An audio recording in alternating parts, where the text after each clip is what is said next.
Hello, everyone. Welcome. I'm Joffre, Swait, classical educator and the academic advisor at Kepler Education, and I'm here today with Lue-Yee Tsang, who wrote an article at Ad Fontes that absolutely fascinated, so I am happy to welcome him. Welcome, Lue-Yee. Thank you. Lue-Yee is what I should be saying. Pardon me. Lue-Yee, yes. Lue-Yee. I've known you by your online pseudonyms for so long. Followed you through various incarnations online. It's a pleasure to actually be face to face with you and talking about these things that we're passionate about. Pleasure's mine. You write for the North American Anglican. Graduated with a Master's in Theological Studies from Wycliffe, and are a classical teacher. Well, you wrote this article entitled "Whose Classical Education? Which Canon War?" Could you give a little bit of context about, but even before we tell the listeners what specifically you were addressing, what was the context that made you write this article? So my article was a response to another article about rules of engagement, about canon for classical education. And in that article, the author articulated some rules, not just about procedure, which I think a lot of people in the Anglo-Saxon world especially are often more concerned with than with the substance, but he went into some substantive rules that he thought we could all agree on. And I myself, being Chinese, I've thought about classical Christian education in other settings beyond America, and even within America. I still want my own children to be Chinese, and for that reason, it's going to be a bit different for me.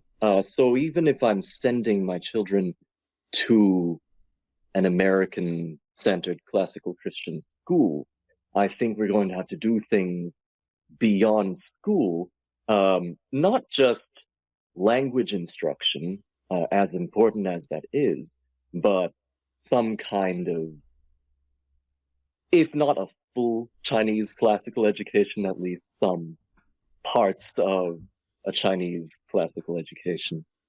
Right. So you want to provide your children with a classical Christian and Chinese education. Right. And I followed you online, not so much for the classical education piece, which is something that's been coming more and more to the fore. But for years I've followed you because of your cultural commentary, and you're very passionate about Christianity and Christianity within a Chinese context. So would it be fair to describe it as you want to see the gospel glorify Chinese culture? You also want to see a very Chinese expression of Christianity. Very much so, yeah. So then that obviously would have ramifications for your thinking about classical education. Well, this article that inspired you to, because there have been conversations recently in classical Christian education circles about what constitutes the canon, and we should be revising or changing the canon, with particular agendas in play. But one of the first questions I think that comes up is there even a classical Christian canon, a Western canon? How do we define what goes into the canon? Well, for the Chinese in the old days, it was relatively simple. There were exactly 5 classics. Well, I guess I'm asking a little more broadly than just the Chinese context. I do want to move into the question the fundamental question you asked is classical for whom. But before we get to that question, my initial question here is, what makes something classical? I think we do have to begin with some sense of who we are talking about, because if you're not Chinese, of course, the Odes and the Book of Documents and the Spring and Autumn Annals, that's not going to mean the same thing within your civilization as it would within Chinese civilization. But I think the kinds of books that people have had to return to basically, regardless of which schools of thought they came from, are things that, practically speaking, for that culture, are classical in some manner. Mm. So in practice, everyone's already treating those books as classic works, as repositories of the wisdom that God um, has in His providence given them. Yeah, I think the way you're defining it is absolutely crucial. That the canon needs to be something organic, right? And it can't. It's not that it can never be revised or changed, but it's also it's neither some fixed list that that some cabal of classical educators gets together every few years and reviews. Neither is it just willy-nilly, well, this is old, so we're going to call it classical. It is what the people have been influenced by and acknowledging as classic for many, many years. And of course, that can change. There could be a revival of a particular author. But it really does, I think it needs to be something that is received and that comes down rather than something that is ordained, kind of retrospectively. Right. You asked the question, classical for whom? Why is that such an important question for you? Well, I think for exactly the kinds of reasons that I've already adumbrated, there are books that are important for the Chinese that won't. They're almost, in some ways, unintelligible in another cultural context. That's not to say that they can't be understood in any way, but if you just plop these books down upon students, even with a 1 hour lecture or something like that, there are so many things that they wouldn't be able to make head or tail of because it's so foreign of a culture. And I've always maintained that in order to understand a foreign culture, which in today's world is so necessary, it's more necessary still to understand your own culture deeply enough that you're actually engaging with another culture on its own terms from the standpoint of your own culture, rather than trying to abstract yourself from being an actual human to this ethereal kind of hyper humanity. I don't know. Yeah.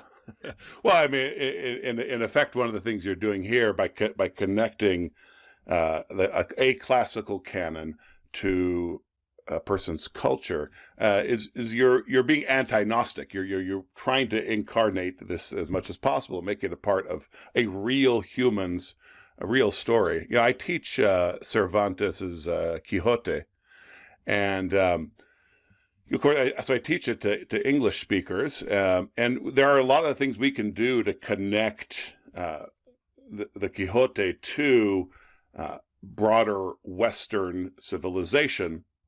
So we do things like read Chesterton's very fun poem on Lepanto, because Cervantes fought at the Battle of Lepanto. We can talk more broadly then about Islamic civilization and Christian European civilization, and et cetera, and find all these connections to our Anglo students. But then we get into Cervantes, and we try to get into Cervantes in Spanish. So we study Cervantes in Spanish. And so we're creating a very real connection to something. However, my students will never experience Cervantes the way a Spaniard or a Mexican would. Yeah. And it's important to acknowledge that because that actually makes the experience of my Anglo students more authentic and real for them, right? They know that they're bridging a gap and that there is a gap. Yeah. You used an excellent example of this sort of thing when you're talking about Rumi in your article. Why did you use Rumi? Maybe explain to the listeners who Rumi is, but why did you use Rumi to ask the question, well, who's canon? Classical for whom, rather? Yeah, well, Rumi was a medieval a medieval poet, jurist, and Quranic scholar, and also an Islamic legal scholar as well. But he was also deeply influenced by a kind of the culture that had preceded Islam in the Middle East, and this included, this included the Greeks and the Christians, and the Greeks who were Christians, or the Roman Christians who spoke Greek, and indeed, during his life, in one of the places where he lived, he was living among Greek-speaking Roman Christians, and because of his contact with them in this place, he actually picked up enough Greek that some of his poems are written, at least partially, in Greek. I had no idea. In the Arabic alphabet. Huh. Okay. So you chose him because he represents a bridge, or why did you choose him? So he represents a bridge, but he was also explicitly named in the article I was responding to as someone who was not classical, and thus would not be central to the canon of this culture. And I agree, he's not canonical in Latin Christendom. You might still assign a reading from him for comparison, because I think it's still important to understand something about the I don't quite want to say evil twin, but the Islamic alter ego of Latin Christendom. There are so many things in the world worthy of study. But then when you're talking about a classical education and how you're shaping a human, it's like, where are you coming from, right? Where do you come from? And for me personally, that can be a fraught question. I mean, I'm an Anglo-Saxon Latin Jew. It's it's a mess. So, basically I adopted my mother's culture when it comes to literature. I'm Anglo-Saxon more than anything else, but I know it's adopted, but I also, anything else I had chosen would have been adopted as well. Yeah. Right. So it's a fraught question. But I love Tolkien and Lewis. So obviously, I'm Anglo-Saxon. So I understand that these things can be relatively malleable, but you want to exist in a certain stream of humanity. And I think of, within Anglo-Saxon classical Christian education, well, Shakespeare, Milton, they hold preeminence. And we study Dante, we study Cervantes, you spoke of Latin Christians. But it's not going to be that same connection, and I think that it bears. It's not that we've never ever had this thought, but I think we don't ponder its weight enough, and that is that, well, naturally, an Italian or a Spaniard is going to value Shakespeare a lot less and treat him. And yes, of course, we're still going to study Shakespeare, but it's not at all going to be the same thing, where for us, Shakespeare and Milton should be a part of us, should be in our hearts, right? And for a Chinese Christian, how much does Shakespeare really need to be a part of your education when there's all this other richness to dive into? But that does sort of raise the question of, well, what about a Christian education? Do you see any conflict between a classical education that is deeply culturally rooted and then the construction of a Christian culture? How do you see those interacting? Well, this stuff has to come from somewhere. Okay. What do you mean by that?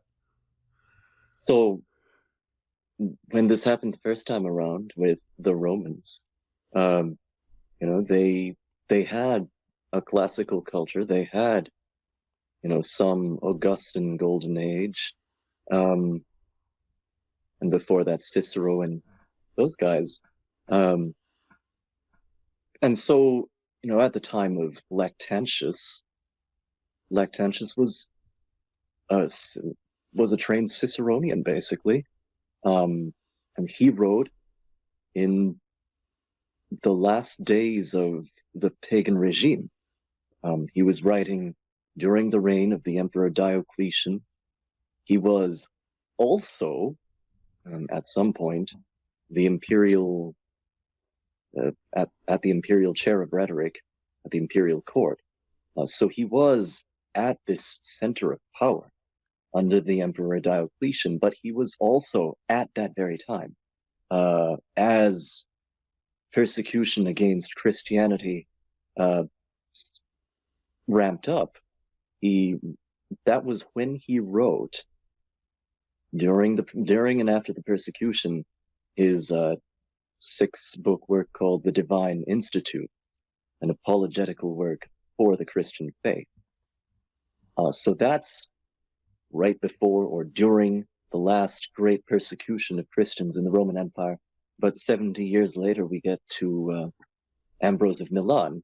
He too is a Ciceronian-trained orator. And he writes De Officiis, whose title is exactly the same as the title of Cicero's De Officiis.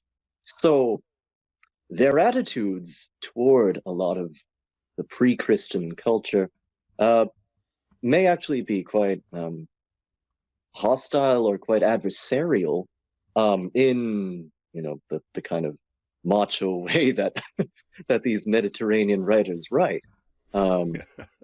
It's different because of their different situations in part, and in part, of course, their different personalities. But we see there some of the seeds of that sort of engagement with the older culture. They are often adversarial. But Lactantius will just take other figures. He'll say, well, I approve of what Socrates did when he did something that was supposedly impious against these gods, or I approve of what this other figure in Roman history did because he committed sacrilege against their gods. But what happened to him? Nothing, which proves... Right. We exist in a context, in a cultural context, a historical context, and the gospel ought to be transforming that, right? So Roman Christians would have wanted a new and Christian Rome, right? And that, may have had its own its own troubles and immaturities that the Christians would have had to deal with, and Augustine comes along to help them out. But there is a to me, I actually find it very, very strange when classical educators try to abstract what is to be studied from any sort of historical context. Like there's just this rigid, these are the exact things we study, and the Canadians are going to study the same, and the Mexicans are going to study the same. Well, honestly, I just think that the real problem there is that it's mostly an unexamined question.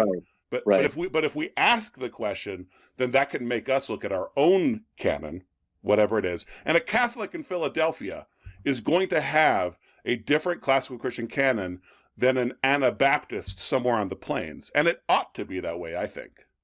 And certainly an Anglican canon would be quite different from both of those. Right, absolutely. I think we've gotten to a point where we could ask a question that as we reach the end, I think could be fascinating just to poke at. But do you have any thoughts about what a classical Christian American canon would look like? Is there any difference between, say, a Western European canon, an English canon, and then a United Statesian canon? Well, it certainly would be Anglo-Saxon-centric in some way, Yes. and it would be quite close, especially before the discovery of the New World, to what the English would be using. But I think even in the selection of English sources, you might be looking at stuff that might not feel as mainstream to the English today, but it's like an old English canon that that flows into the American stuff that we're seeing later. That, of course, depends who the Americans are drawing on and what really is useful for a self-understanding of Americans within the Latin Christian civilization. So what is their place within the civilization? If we're talking about, if we're thinking about St. Paul's view of the church, his teaching of the body with many members, we can imagine peoples as body parts within this larger body. So we have, we're not going to say who's a hand and who's a foot, but wise of you. There's a little phrase that you've used a couple of times that I'd like to poke at a bit. You seem to be including Anglo-Saxons and Anglo-Saxon heritage into your concept of Latin Christianity. Is that because you would sort of trace Protestantism through the Roman Church? In part it's that, and in part it's by way of contrast with something farther away still. So Right. we have twin Christian civilizations. We have the Latin twin and we have the Greek twin, and they both identify on some level as Roman. And then within this civilization in the Middle Ages, we have that entire culture of heroic romances, wherein there is the matter of Rome, the matter of France, and the matter of Britain. So we have, in the matter of Rome, we have we have both Aeneas and Ulysses, so both sides of the Trojan War and all that heritage. But then we also have the Franks, or the French, who are basically the geographic center of this particular sort of civilization. And then to one side, we have the matter of Britain as connected to the rest of the continent, or to the continent as the Britons often call it, by way of their Norman French connections. And of course, the very rise of this Romance culture within Britain, and the assimilation of Arthur into this set of stories is due to the Norman conquest, is due to the bringing of that French-speaking culture into the former Anglo-Saxon society, so that by the time that these romances are being written, we have a polyglot English society in which people are speaking English, Anglo-French, and Latin. Yeah, I think the ecclesiastical history there becomes very, very important as well. But yeah, it's fascinating to think of British civilization as this interweaving of Celtic and Anglo-Saxon and Norman culture. But I really think that it's important for us to see, as great as Germanic civilization was and has been, and as and the Franks, of course, with the Holy Roman Empire, the Normans bound together English culture, and I think they are the ones who actually are the ones bringing in and maintaining the Celtic and Anglo-Saxon side of things. I mean, I think it's very a lot of people like to think of Arthur as a Celtic figure, and fair enough in its own way. But the story of Arthur would not be known if it weren't for French traditions of lays and right. And I think that's some of what you're sort of referencing there. English culture is more Norman than I think we English speakers sometimes want to acknowledge. The rivalry with France is almost exactly. Yeah. Well, I mean, it's you talk about twin civilizations, and and referring to English speaking culture as a Latin Christian from a distance, right? If you're looking Right. at it from the other side of the globe. The French are your And local evil twins. yeah, exactly. I mean, the 100 Years' War was actually a fruit of the intimate relationship that existed, right? And as a former rugby player and rugby coach and just a rugby enthusiast, there's nothing better than watching France and England face off, and then the way they play with their different characteristics. But if it weren't fraternal, it would be nowhere near as fun. So sorry, English speakers and French are your brothers. Well, I've thoroughly enjoyed this conversation. Very grateful that you took the time to chat with us, and hopefully we can do this again soon. Thanks so much. Thank you.